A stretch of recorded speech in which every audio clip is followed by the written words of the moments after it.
Okay, I think we're live. Hey, everyone.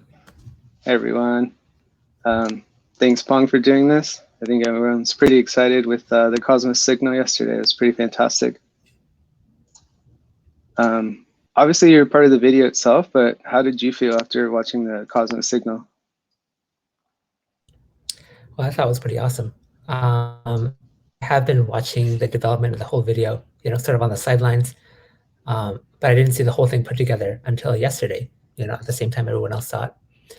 I really enjoyed the 3D trailers, the video production agency that we engaged to work on the trailers, did an incredible job and with very limited time.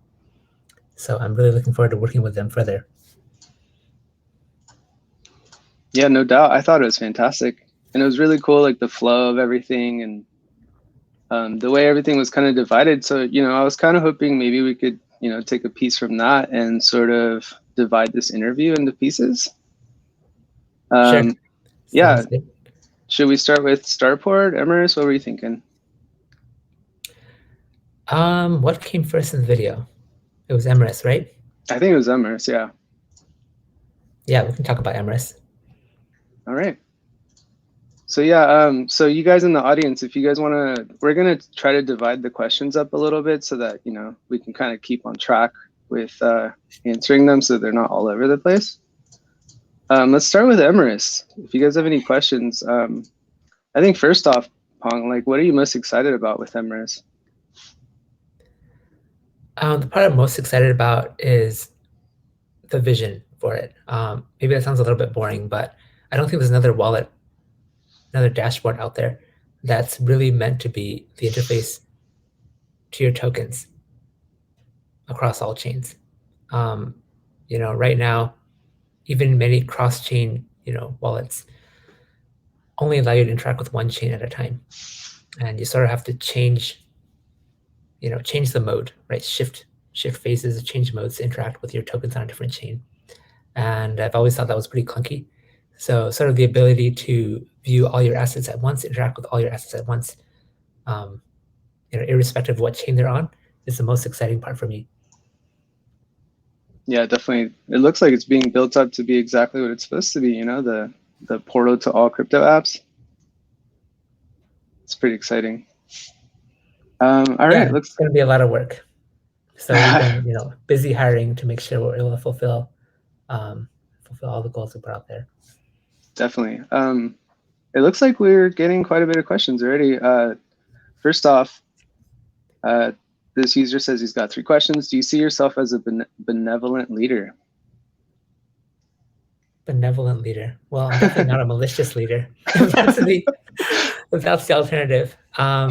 Right. So in Cosmos, right, it's a very decentralized ecosystem, and I can only speak for what Tendermint does as a company. And clearly, I do interact with all the other leaders in the Cosmos ecosystem.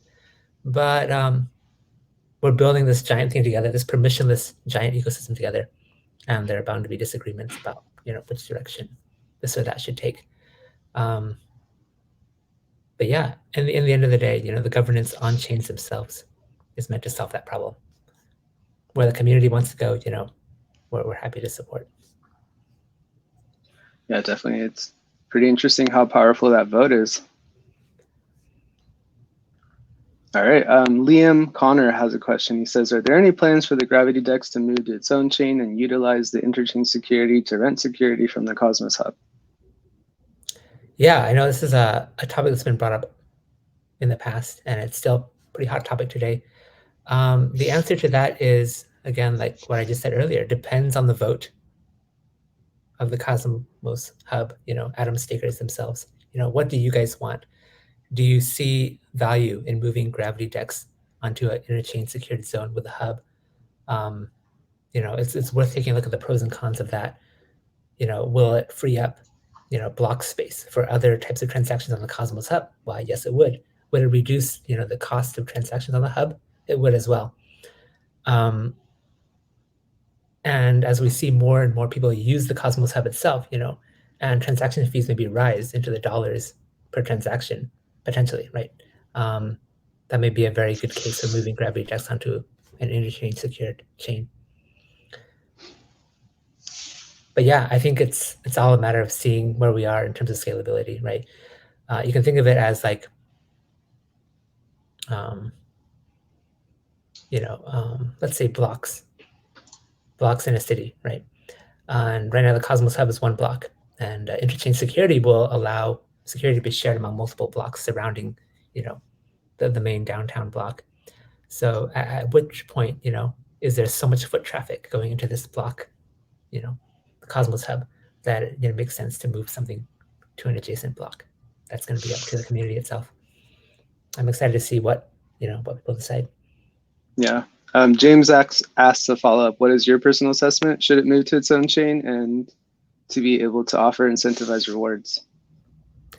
Right. So I believe a proposal is on the Cosmos Hub forum right now, trying to collect feedback on whether if we should add a way for Atom staking rewards to be divided and potentially split into liquidity provision rewards, farming rewards, right, on Gravity Dex itself. So that's one direction, clearly, that farmers could be rewarded by providing liquidity. Of course, the other way, as being brought up, is incentivized rewards in a new token, right, in like a Gravity Dex token on its own chain. That's definitely a possibility as well. It would allow inflation to be much higher.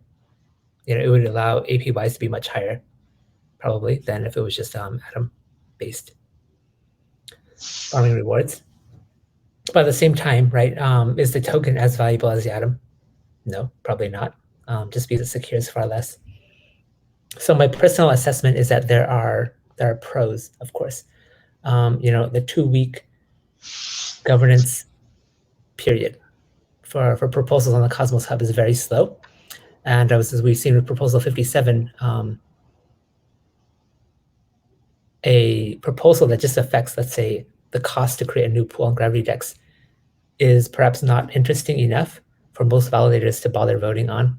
So even though it got massive amounts of support, it didn't pass because it didn't reach quorum. So at least on that front, there's a clear advantage to having a governance platform that's focused on just the Gravity Dex, perhaps with faster voting periods than 2 weeks. It could be like a 3-day voting period, 1-week voting period, etc. So there's benefits to governance. There's benefits to clarity of farming rewards. But of course, there's downsides as well, too, right? Which include, what transactions would we want to see on the Cosmos Hub if the Gravity Dex weren't on there, right? That's a question that we haven't been able to answer yet. There are more features coming onto the Cosmos Hub, I expect, as the Hub community votes onto adding things onto it. But in the meantime, right, until interchain security is released, it's all a little bit theoretical, right? I think Yeah. Feature. It's like a natural progression. It feels like to me, like my perspective has always been, like the Dex on the hub for a little bit, and then interchain security comes around, and if Atom voters decide that they want it off chain, that's how it works. It's just like a natural order of operations almost. CryptoSpace is asking, are you looking to ship Emeris mobile till end of year? I guess. Right. So Emerus Mobile is not going to be able to launch end of the year. Not as a final product anyway, but we should have some testing available and some previews available of Emerus Mobile. It's just less of a priority than making sure that the web app and the whole web app experience is very polished and has the features that people are expecting, like DEX aggregation or Ethereum bridge support, things like that, staking governance. What do you think of making all the fees to be paid in Atom if you are saying, let's say, if you're using, let's say, Osmosis on Emeris? I guess that is not possible since we would still use Osmosis in the background. I guess he wants a little clarity on that. Yeah, I can provide a little clarity on this. So first of all, fees being paid in Atom is already possible on any chain. But what it takes is validators on the chain itself to whitelist the token as a token that can be used to pay fees. So let's say, there are 50 validators on Osmosis. And right now, with the way validator software is set up by default, they choose the base currency of the chain itself, so Osmo tokens, to be the fee token. Of course, Osmosis doesn't even charge fees right now, so maybe that's the wrong example. But people, validators are able to charge fees using whatever token they want, including Atom on Osmosis if they wanted to. So what I'm saying is, fees being paid in Atom across the Internet of Blockchains is really up to the validators themselves. And it would take some work, I think, from the Cosmos Hub itself to convince other chains to accept the Atom as a fee on their chain. As far as Emerus goes, are we talking about Emerus? Yeah. Yes. Emerus, of course, is only the view layer, right? So whatever these other validators and other chains support, Emerus would support as well. Cool. I have two more questions that were posted on Reddit. Actually, they weren't a part of this, but what are the next steps for pool designs in Emeris beyond the standard traditional 2-token pools? Sorry, can you repeat that? Yeah. What are the next steps for pool designs in Emeris beyond the standard traditional 2-token pools? Okay, so I think I can give two answers there. First of all, Emerus doesn't have pools itself. So Emeris is showing you that there are 2-token pools from Gravity DEX available. One of the biggest features that we're focusing on with Emeris is DEX aggregation, right? So beyond just what's available on Gravity DEX, we plan on making Osmosis liquidity provisioning and Osmosis swapping available on Emeris. And of course, Osmosis provides multi-token pools. So to answer your question, as we support more DEXs on Emeris, more types of pools will be supported. As far as Gravity DEX itself, I believe part of Gravity DEX v2 also allows multi-token pools. Does that help? Yeah, I think so. Cool. And then I have one more from Reddit. The user was saying that one of the criticisms from the community about the signal was that the development on Emeris introduces a new browser wallet, is redundant, and because of well-functioning products like Osmosis and Kepler, are there collaboration processes in place with other teams to prevent double work? And maybe the bigger question, does the development of these products impact deadlines for bigger value items such as integrating Ethereum and shared security? Yeah, I think that's a great question. And part of the confusion is probably around the breakdown of responsibilities between various core teams. So Tendermint is involved in Emeris. Emeris is one of our flagship products. But at the same time, interchain security and Gravity Bridge are important things that Atom holders want to see deployed. But Tendermint's not involved in either of these projects. It's the Althea team has been paid by the ICF to provide the Gravity Bridge protocol and to bring it to the hub.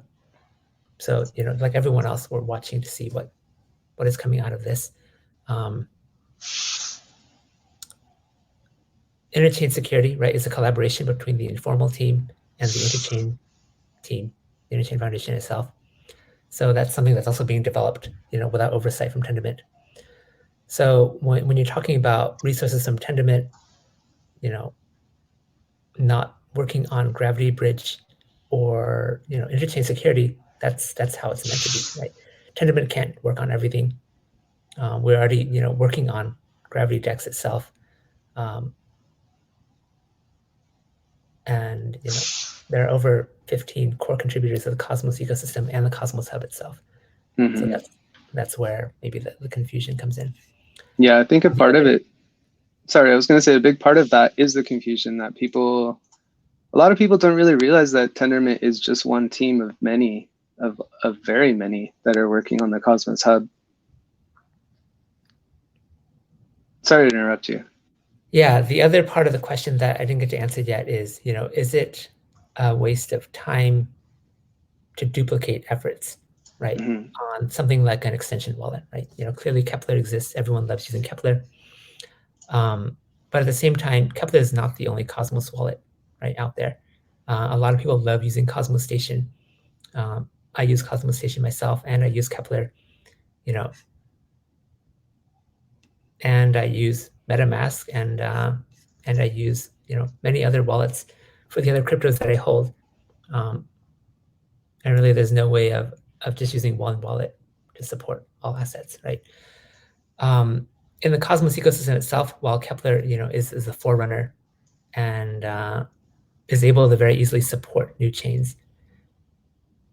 In fact, Kepler is what we use with Starport. With every new Starport generated chain, we plan on supporting Kepler from the beginning, right, through their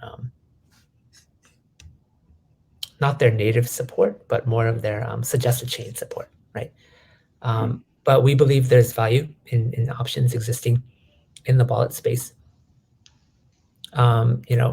In an ecosystem, worth tens of billions of dollars, does it make sense for there to be only one extension wallet? Probably not. You go to Ethereum, and when you click Connect Wallet, you get at least 8 different options of wallets to use. Cryptocurrency and the blockchain in general is all about decentralization and making sure that we don't fail because of one centralized entity. So, we believe there's value to having options on that front, just like, how there's value in more than one validator on the Cosmos Hub. Yeah. It's just another payment form. You have your credit card, your debit card, you got cash, like PayPal, Venmo. I think having an extra wallet's not that bad. Okay, another question from James. Is Gravity working with Sift Chain for bridges? Seems like a good partnership. At the end, it will be a liquidity war, and Gravity should be able to match other rewards. Yeah, there's like 2 different questions here. Is Gravity working with Sift Chain right now for bridges? The answer is no. Like I mentioned before, Tendermint's not working on Ethereum bridges right now. So what we're trying to figure out is which bridge that we want to support, sort of which bridge has the most community support behind it. Clearly, I see the eventuality of needing to support multiple Ethereum bridges in the future, but we'll have to pick one to start with. Sift Chain's bridge is one option, but there are other Gravity bridges in the works, including one that's most Atom holders looking for, a Gravity bridge that's primarily owned by the Cosmos Hub itself. Yeah, waiting to see how it plays out. The other part of the question was, at the end, there will be a liquidity war, and Gravity should be able to match other rewards. That's probably true. I wouldn't characterize it as a war, but there will definitely be competition between DEXs in the Cosmos ecosystem for liquidity. Competition drives innovation, right? And over time, I would expect all rewards even out as more or less people use one or the other protocol. Cool. It looks like that might be the end of questions about Emeris. We should probably move on to something else, but real quick, John is asking, in your opinion, was Prop 42 a waste of money? So please remind me what Prop 42 was. I think that was the ZK Validator privacy shows one. Okay. I don't have an opinion on this. I think that supporting more community initiatives in Cosmos is a good idea. And I think I tweeted saying that in support of the proposal. But to be honest, I haven't had time to watch their events. Yeah, I think they've released 2 videos so far, and the conference is still to come. Bone Swing, sorry if I mispronounced that. What do we need Emeris browser extension, not portal? Does it is better option to save our resources that we invest Kepler or Cosmos Station? I think they just want clarity on like why Emeris needs a wallet. Yeah, so the reason is we're putting a lot of resources behind Emeris, right? And Emeris is meant to be a multi-chain portal. At the same time, there is a user flow, right, that users have to take to get into Emeris. And right now, that user flow is only Kepler, right? Kepler is so the only option to get users into Emeris. And if Kepler ever goes down for any reason, then we have no other option to get users into Emeris. So we need to have a backup option. The design is not to compete with Kepler on users, but it's more having surety, having guarantees that people will continue to be able to use Emeris for the foreseeable future. 10, 20, 30 years into the future, that this will exist. Right. Yeah. And I remember initially when a lot of the old blog posts were coming out, they were talking about Emeris having like a wallet connect, right? So eventually Emeris will have Cosmos Station on there, and Right. along with the native wallet for Emeris, we'll probably still see Kepler on there, as well as other wallets. That's likely, right? Yeah, there will definitely be more than 2 options. There'll be 3 options, 4 options, and over time more as people develop more wallets that support Cosmos blockchains. Yeah, and then with the bridges, like we'll probably see MetaMask on there too, just to connect the bridges and other wallets like that. So yeah, I mean it's pretty open, it seems. All right, I guess we should move on to Starport. And just kind of do the interview kind of in the same order. So yeah, let's talk about Starport. if you guys have any questions about Starport, let's hear them. I'll start off with like, what are you most excited about with Starport, Peng? All right, what am I most excited about? Well, I'm most excited about the blockchain part of Starport. It's in heavy development right now, so we don't have more news to share.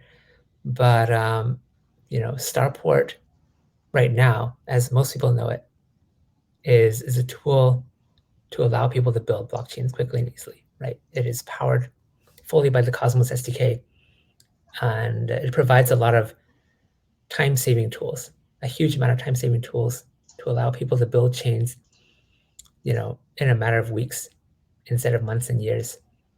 And it also provides ways to onboard users, right, in the future through connections to things like Kepler and Emeris. I remember you posting a thread on Twitter about Starport sort of having a validator on-ramp system. Is that still kind of something that is going in there? Yeah.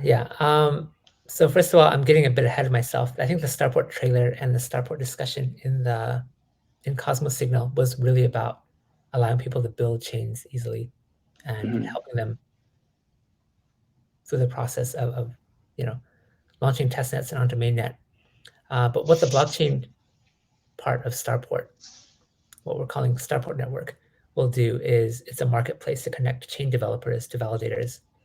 And it's also designed to be a fundraising platform for the Cosmos ecosystem, right? So there was a question earlier, right, about whether Prop 42 was a waste of money.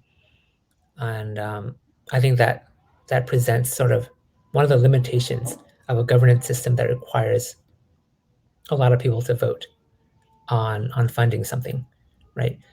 I really like the Kickstarter model, the Indiegogo model, right, where you put up funds based on how much you believe in the project itself, instead of having everyone vote on whether if this one project is a good idea or not. Like events on privacy, for example.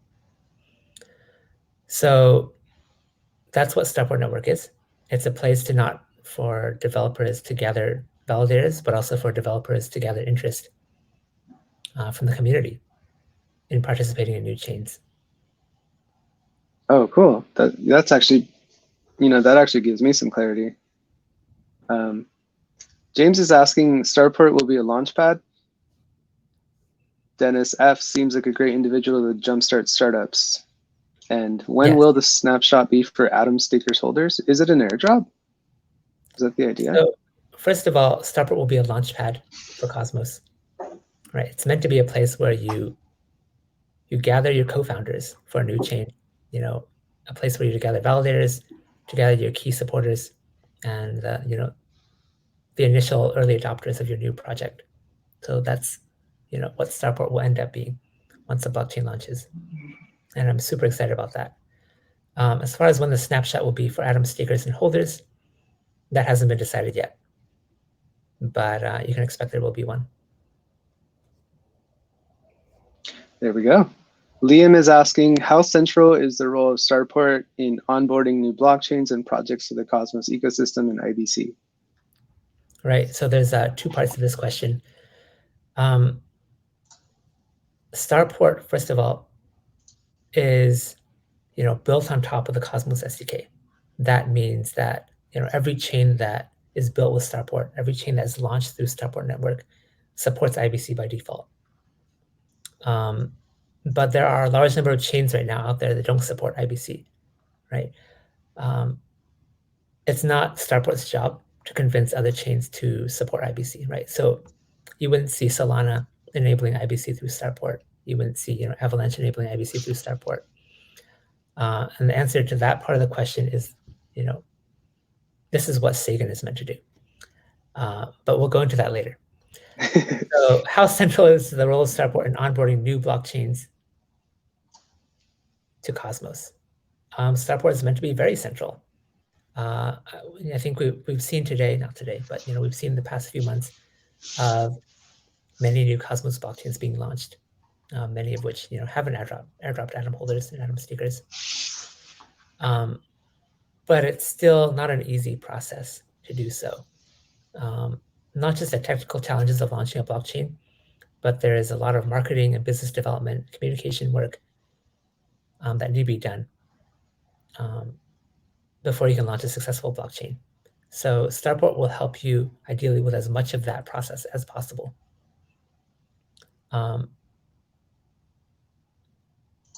We see a future where Web3 will maybe entirely replace Web2. And in Web2, what are popular are web frameworks. I'm going to pick the most popular example, which is WordPress, right? WordPress even today powers over 1/3 of all the websites in existence, just because it's quite easy to use, it's free, and people enjoy using it, right? And they've built an incredible ecosystem of plugins to turn WordPress from what is originally a simple blogging engine into e-commerce platforms, into community websites, all sorts of things that it was never meant for. It powers many major news websites, with tens of millions or hundreds of millions of views each month. So we're positioning Starport in a similar way to something like WordPress and Web2, right? Starport is meant to power a huge number of new blockchains over the next few years and into the next few decades. So we're putting as much effort as we can into making the tool as easy to use as possible to get more people launching chains into the Cosmos ecosystem. Perfect. Yeah, comparison to WordPress, that's actually pretty exciting. It makes it easier to understand too. I mean, you're not with blockchain, you're building a blockchain, not really a website, but the comparison is very similar there, I think. Okay, does anyone have any more questions about Starport? I guess we can move on. Should we talk about the hack Atom a little bit? Yeah, we can. Excited to talk about Hack Atom 6.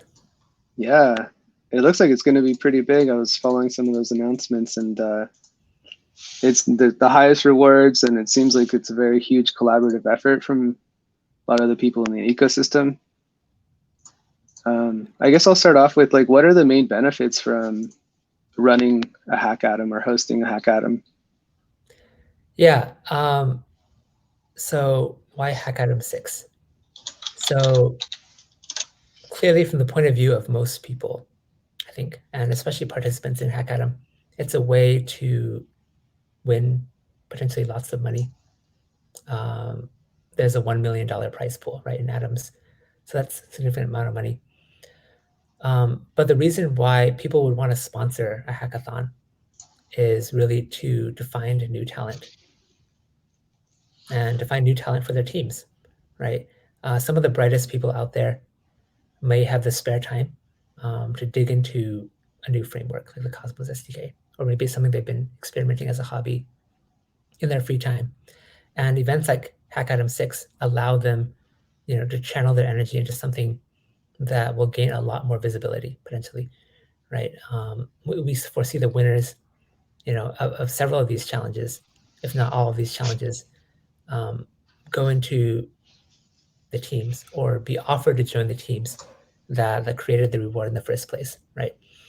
So let's say, pick an example like Evmos, right? The Ethereum EVM Cosmos blockchain will have a prize likely, with sort of the most innovative Solidity smart contract that is brought over to Cosmos,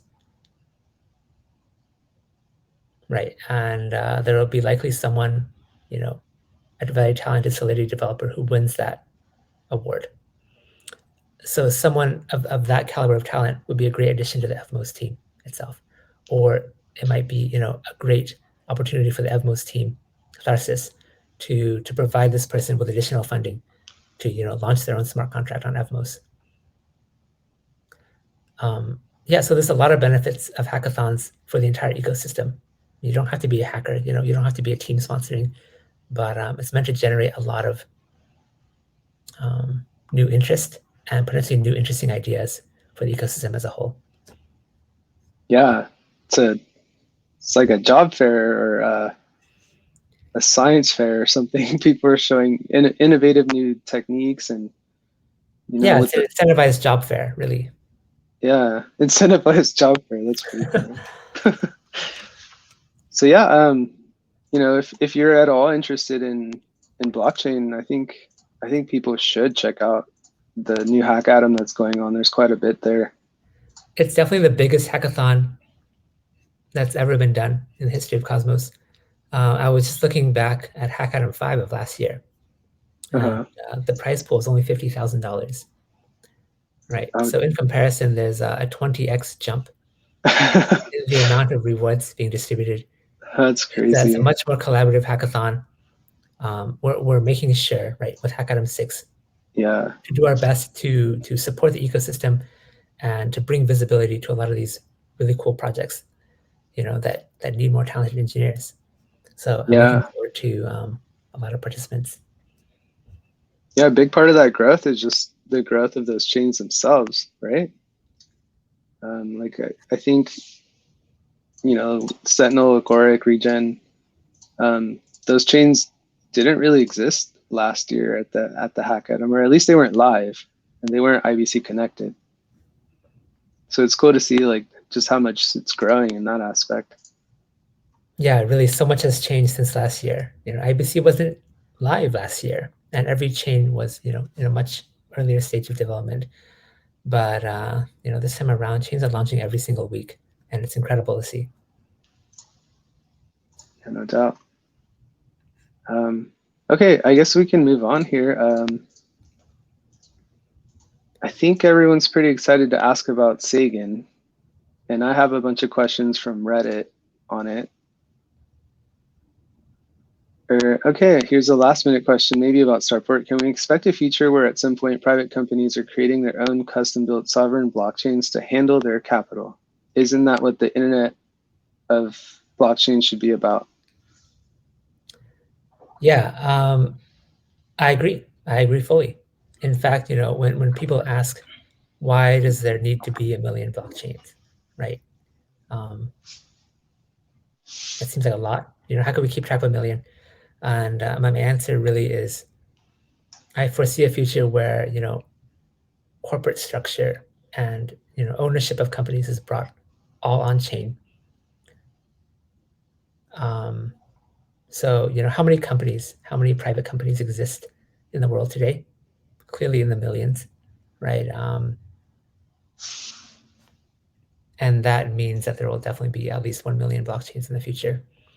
Blockchains is just so much of a better way of handling equity, of assigning ownership, of allowing, voting on decision making, and even liquidity, right, of the companies themselves. is much easier to be distributed via blockchains. Clearly, there's going to be a lot of regulation that needs to catch up with where blockchain is today. But it's just such a more efficient system of governance and fundraising that I think most new enterprises might start on a blockchain in the future. And Starport is there to support that. Perfect. All right. Sagan, should we talk about Sagan? Yeah, we can talk about Sagan. Obviously named after Carl Sagan, right? I think that's where the inspiration comes from. Yeah. Yes. Perfect. All right. I do actually have a couple questions already from the Reddit. My first one is, how does Sagan differ from basic testnets giving tokens real value compared to testnet tokens?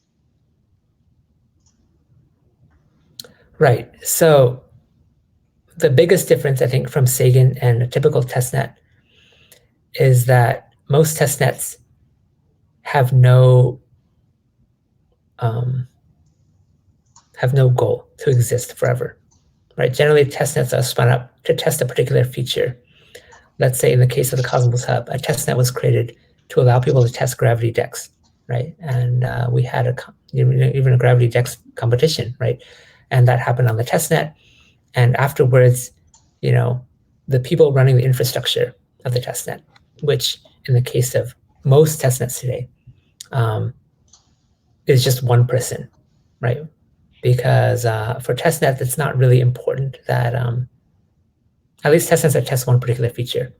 It's not really important that we have a decentralized validator set, but it's more important that the software is running and people can interact with it, right? The users themselves can interact with it. And the first question I got after the Gravity Dex competition was over was, hey, do we want to keep this testnet running or not? It's costing us money. So I told the DevOps team to shut down the testnet. So here's where Sagan differs. It's not a testnet that will shut down. In fact, it's a testnet that's meant to run forever. And because the testnet runs forever, there's actually, a lot less that differentiates it from just another mainnet, right? So that's where the value comes in. If you want a testnet to run forever, it can't be reliant on one person running all the validators. It needs a decentralized validator set. And the validators themselves need to be able to fund the operations of their validators. And that costs money.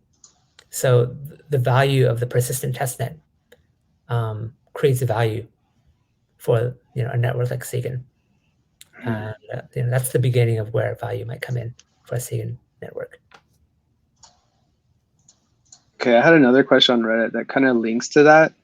The user is asking, is the Sagan announcement related to preparations for shared security or the Gravity Bridge?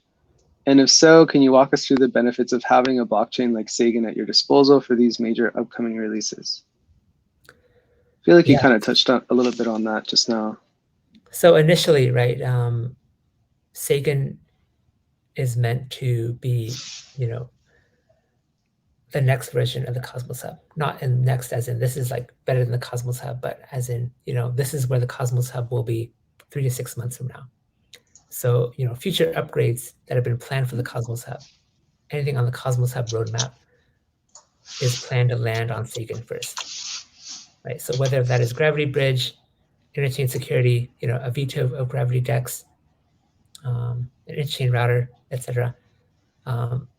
As long as they're in, a state where they can be tested by people, it's meant to be deployed onto Sagan, which means that Sagan will likely break more often than the Cosmos Hub at the same time, right? But it does provide a very interesting live testing environment for the deployment of software that might be not tested enough or, considered a little bit too radical because of its untested state for the Cosmos Hub.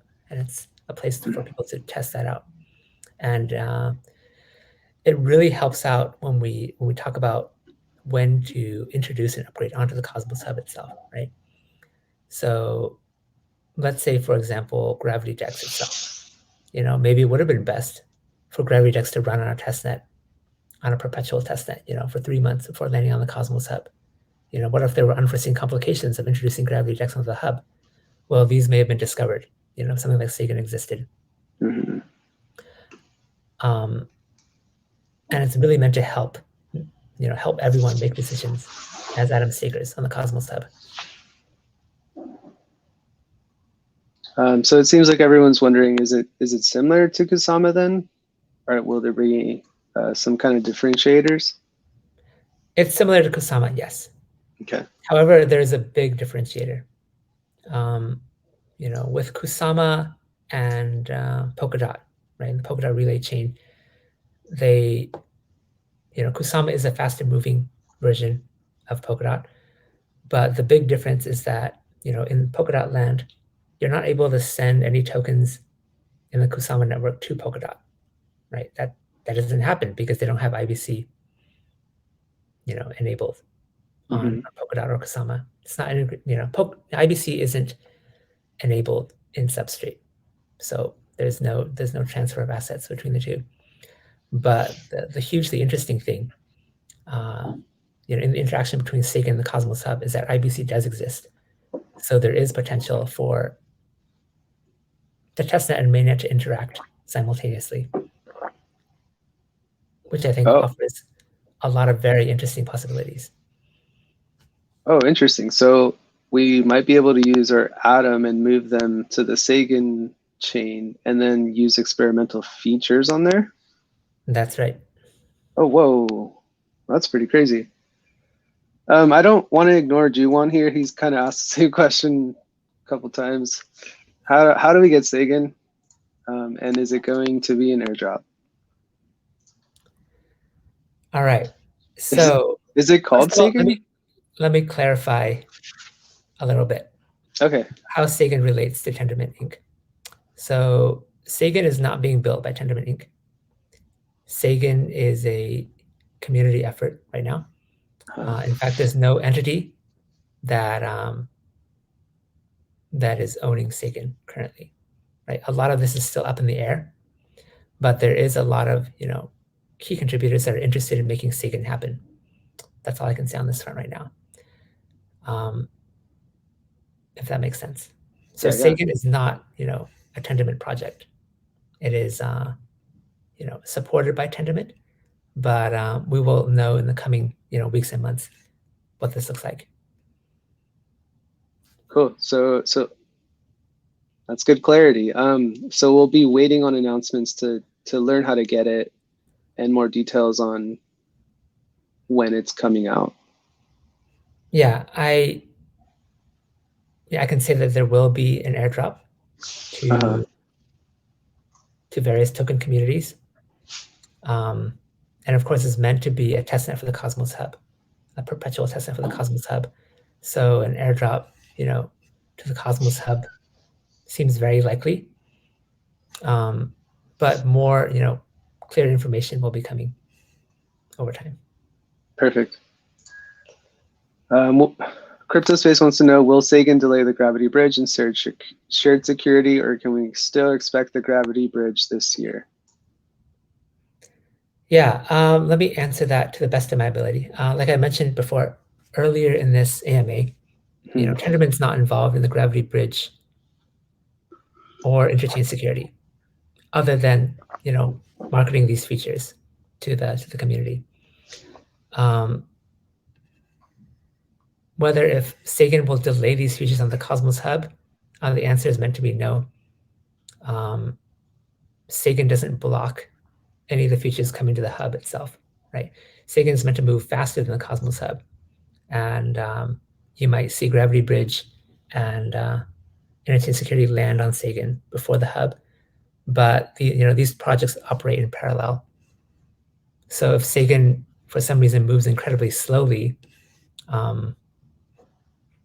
it might not appear on Sagan before the hub itself, but clearly that would be, a failed Sagan project. So anyway, it's not meant to slow down anything. It's meant to provide more clarity on when features can be added to the hub. It also kind of seems to sound like it's going to give the community more access to it. It's going to be more you know, because if you put something on the hub, like it impacts the whole hub. But if you have an experimental chain, like, you know, less, I want to say less involved community members can put features onto the Sagan chain to be tested. So it's almost more welcoming in that sense. Yeah, you can see Sagan as sort of a sandbox, right? Let's say It's inclusive. someone decided to put a new governance feature, or they propose a new governance feature for the Cosmos Hub. And that feature is the ability to run, a second type of proposal, right? Right now, all Cosmos Hub proposals take 2 weeks, have a 2-week voting period. But imagine there was this new feature called a Lightning proposal, right, for the Cosmos Hub, which only allowed 3 days for voting. And it can only impact a smaller subset of parameters and features for the hub itself. This is something that could be tested on Sagan, and people can try it out and see if they like it. And that would be, after that testing period, would be a great time to introduce this proposal on the hub itself, to be like, hey, look, here's an example of this Lightning proposal working out on Sagan. Perhaps you would like it on the Cosmos Hub. And because there have been, Atom holders already using this feature on Sagan, they're able to put forward a much more informed vote as to whether it will be useful on the hub itself. Yeah, I mean, it definitely sounds complementary. All right, I think that kind of wraps up Sagan. Should we just go off topic now and see what other questions people have? I have a couple off of Reddit that they didn't really have anything to do that much with the signal, but just Cosmos in general. Mm-hmm. Okay, so I'll start with, is there any news about the relayer infrastructure and how the hub is going to help there? Yeah, on this topic, let me see here. So first of all, the biggest problem relay operators have today, is that there's no clear way for them to get paid for relaying. So entities that are running relayers are either funding it themselves, which is very expensive, or funding it themselves and relying on donations. And donations are not a great way of funding anything, especially not core, cross-chain infrastructure like relayers. So, I believe teams like Interchain and Informal are working on ways to create incentives for token holders to pay for relaying of assets.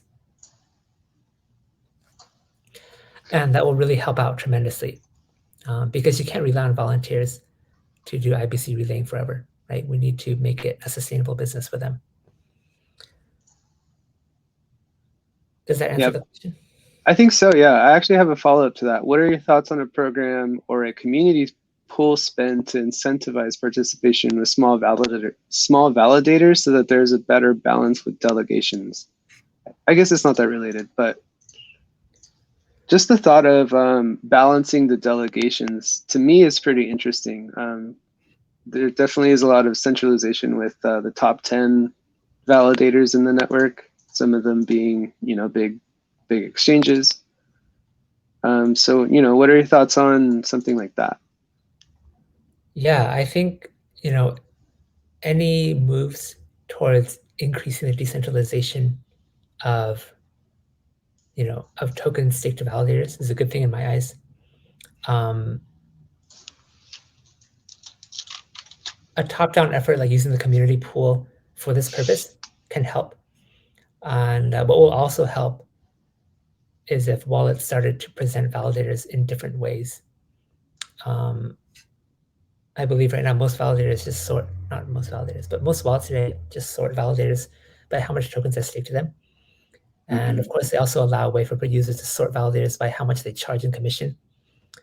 But there is, a lot of ways for validators to provide value beyond just, being a validator, and beyond just being a cost center by charging a commission rate.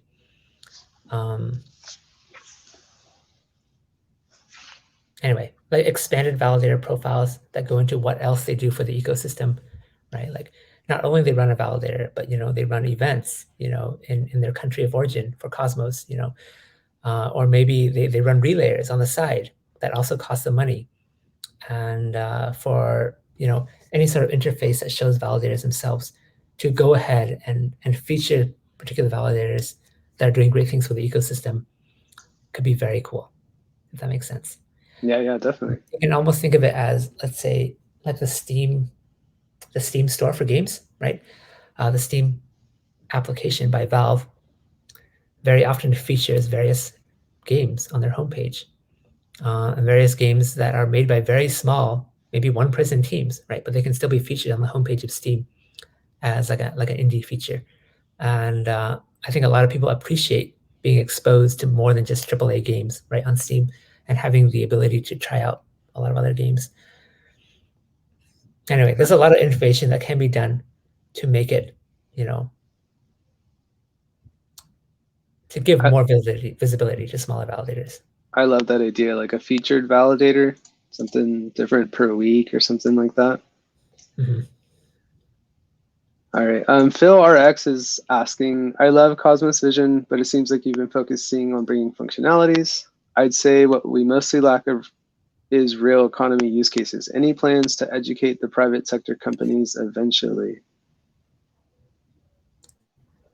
Yeah, so that's the purpose of Starport. The Starport website was released yesterday alongside Cosmos Signal, and it's the very early stages, but we do understand that there are, a vast number of use cases outside of our little crypto bubble, that actually everyone in the world is still in right now, and ensuring that we speak the language, for the private enterprise and SMEs, small medium businesses, is very important to us. I think that making this technology easier to understand is something we really have to focus on, and it's one of my core goals. There it is. James actually asked kind of a funny question. Will Cosmos ever entertain developing a city so that taxes or protocol staked rewards are used properly? That'd be pretty fun. I think that's a great idea, but where will we find the land, right? It might have to be on Mars. Yeah. Could definitely see it on a space station or something like that. Yeah. We'll need a little bit more funding first. Fred is asking, how is Forte? Is it Forte or Forte? Forte. How is Forte technically integrating Tendermint / Cosmos, and for what purpose?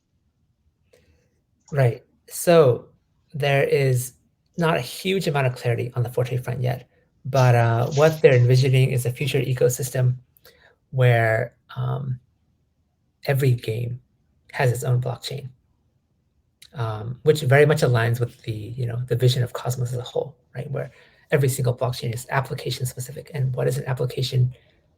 An application can be a game as well. So we have very, very similar visions of where the crypto space can go.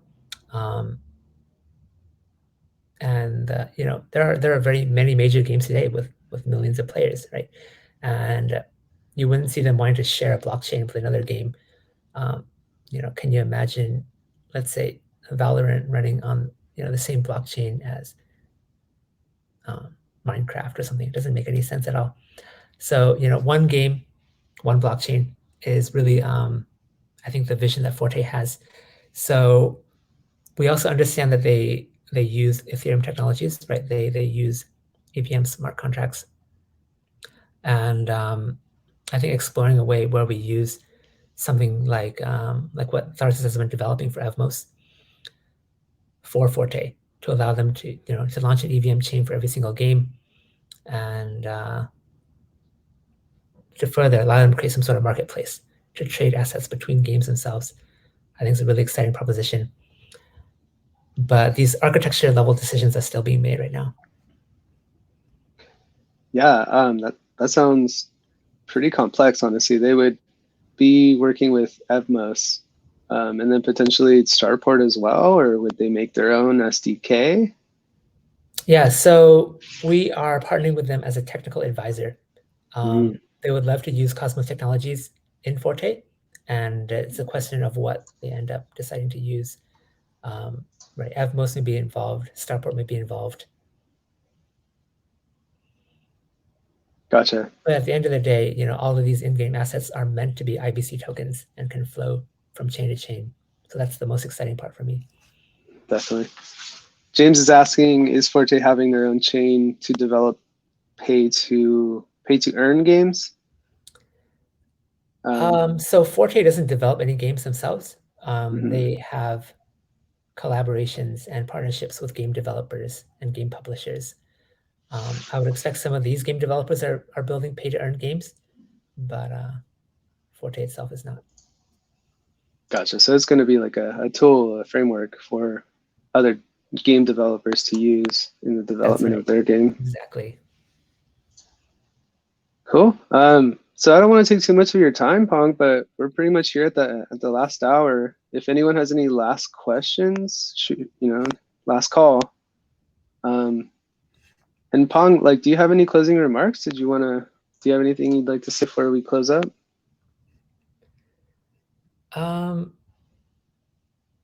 I saw a question about Gano and Jaquan. Oh yeah. I totally skipped that. Sorry. Yeah, no worries. Now that we're in the off-topic session and the session is winding up, so Gano, I think Gano is super interesting and super fascinating. Definitely. Oh man, I can't find it now. It's sort of like an interpreter for Golang itself, right? What it does is it turns Golang from being a compiled language to an interpreted language, offers a huge amount of possibilities. At a high level, you can think of Gano as like another smart contract platform, right? Similar to the EVM or similar to CosmWasm. But Gano is also a lot more than that at the same time. We will have more information to share about Gano in the future. Jaquan is still fully within the Cosmos ecosystem, and he's heads down focused on Gano. So we'll have a lot more to say on that front. Yeah, it seems like a very ambitious project. I found the question. They also wanted to know, are you still close to Jaquan, and could he ever return? He's still here. He just focused on developing. He's still a board member at Tendermint, and a large shareholder of Tendermint. And what he's building right now is, I think, something that's needed by our ecosystem.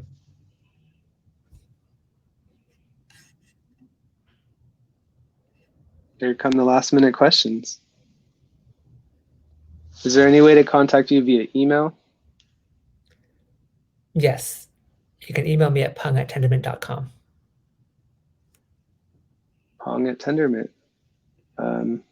Phil wants to say thank you. Thanks for this AMA. Good job on the quarterly updates. This will be much appreciated. Keep up the good work. Time should do the rest. It's pretty true. Thank you, Peng. Yeah. This is great. Happy to be here. The quarterly update format is something we're aiming for. So, based on this, you should expect another update January-ish. Don't quote me on that. But as we, keep working on Cosmos Signal, you should expect, future awesome breaking developments coming out of the ecosystem. Yeah. Awesome. And I hope the video quality stays the same or better. That trailer was amazing. I personally thought, or the trailers for all the separate projects. It was really cool, and I'm looking forward to creating more trailers like that. Yeah. Cool. I guess we can close up shop. Thanks for your time, Peng. Thank you, everyone. Thanks for coming on.